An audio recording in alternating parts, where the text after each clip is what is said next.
मेरे साथ मौजूद है मनन द्विवेदी साहब। असल में किसी भी देश की जो डिफेंस डील होती है, क्योंकि अब तो भारत भी बहुत सारी डिफेंस डील कर रहा है, अपने अपने यहाँ पर बनाए हुए हथियारों को दूसरे देशों को बेच रहा है। कोई भी डिफेंस डील होती है तो वो बड़ी रणनीतिक तौर पर होती है। बहुत सारे देश प्रयास करते हैं कि भाई मेरा माल कोई दूसरा देश ले ले, और 3.5 लाख 3.25 लाख करोड़ की डील कोई छोटी डील नहीं है, बल्कि इस डील पर नज़र रूस की भी थी, अमेरिका की भी थी, और एक तरह से प्रेशर भी था अमेरिका का, क्योंकि ट्रंप साहब जो नाराज भारत से अचानक हो गए थे, वो इसलिए भी हो गए थे, कारण ये भी था कि भाई आपने जो है फ्रांस का राफेल ले लिया, जबकि F-16 वो बेचना चाहता था। लेकिन जो रूस का सू भी लेना चाहता था, लेकिन मामला जो टेक्नोलॉजी ट्रांसफर का था। अब चूंकि अगर बात बिगड़ी, अभी बातचीत चल रही है, उसके मन में एक डर है कि हमारे रूस के साथ अच्छे संबंध हैं, कहीं ऐसा ना हो कि ये ब्रह्मोस रूस के साथ मिलकर जो ब्रह्मोस बनाई जा रही है उसकी कोई टेक्नोलॉजी ट्रांसफ़र ना कर दें, तो उसको एक खतरा बना हुआ है। तो अगर ये डील बची तो भी, और ये डील टूटी तो भी, तो क्या दो देशों के बीच जो रिश्ते हैं उन पर फर्क पड़ेगा? देखिए, मुझे यहाँ पर लगता है कि आने वाले फ्यूचर में ये डील नहीं टूटेगी। मैं इस बात को यहाँ सामने रखना चाहूंगा। और क्योंकि सबसे बड़ी बात ये है कि अगर हम मिलिट्री प्रोक्योरमेंट को देखें तो उसकी एक नेगेटिविटी, एक सिविलियन होने के नाते, मैं कोई मिलिट्री या एरोस्पेस या एविएशन एक्सपर्ट नहीं हूं, पर हम ये देख रहे हैं, हमारी रिपोर्ट्स आती हैं, हमारे पॉलिटिकल लीडर्स की बातचीत भी होती है, हम ये कई वर्षों से देख रहे हैं कि 15 साल लग जाते हैं। जैसे कि 2012 को ले आओ, 2012 में पहली बार रफाल्स को टेस्ट किया गया और उनमें कमियां भी पाई गई, पर उनमें अच्छाइयां ज्यादा पाई गई।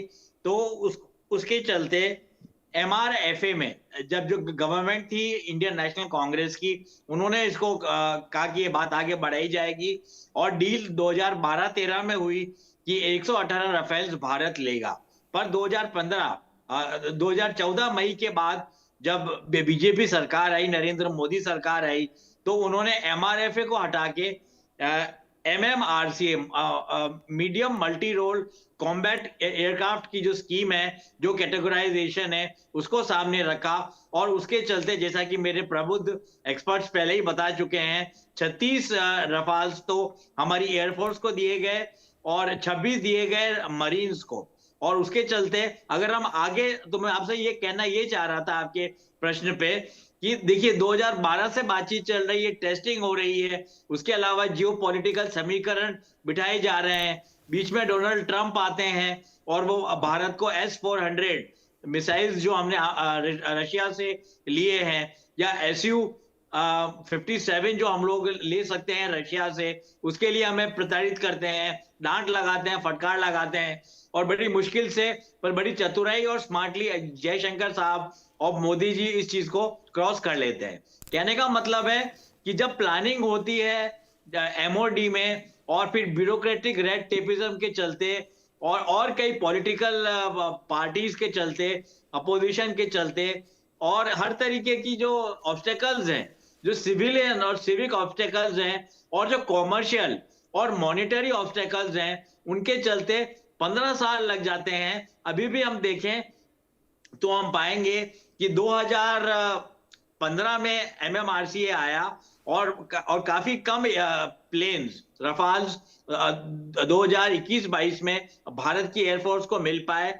2025 में फिर बातचीत हुई MMRCA के थ्रू मोदी सरकार में, और 2029 और 2030 तक हमको सारी खेप मिल जाएगी।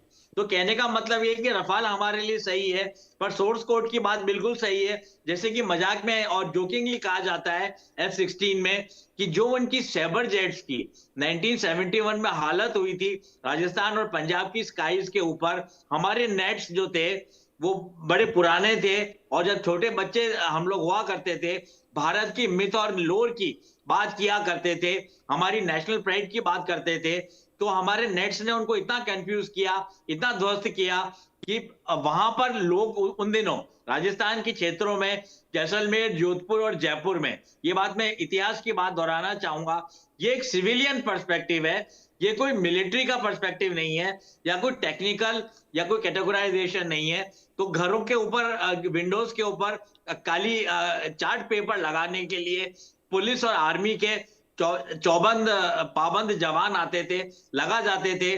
घरों में लॉन्स को खोदकर ट्रेंचेस बनाई जाती थी और उनके सेबर जेट्स जो अमेरिका की तरफ से प्रोवाइड हुए थे, इल ट्रेंड उनके फाइटर पायलट्स थे और उनके अंदर करेज और रेजिलियंस की कमी थी और जिसकी बहुतायत हमारे नेट के जांबाजों के पास थी।